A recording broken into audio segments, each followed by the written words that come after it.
Hey everybody, welcome to another episode of My Hungry Family. Today we're making cinnamon walnut biscuits. In a large mixing bowl, add 2 sticks or 250 grams of unsalted butter. Warm the butter in the microwave for a few seconds. Add 1 cup sugar. Beat together until combined.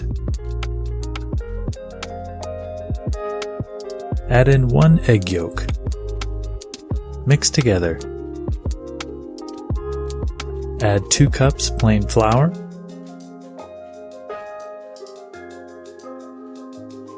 1 teaspoon baking powder, 3 teaspoons ground cinnamon.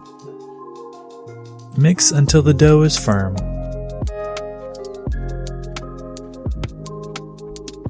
Form the mixture into small balls and arrange on a lined baking tray. Leave some space for them to spread while baking.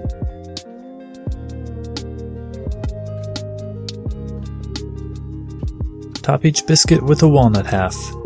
Bake for 20 minutes at 325 degrees Fahrenheit. Remove from the oven and let cool and serve.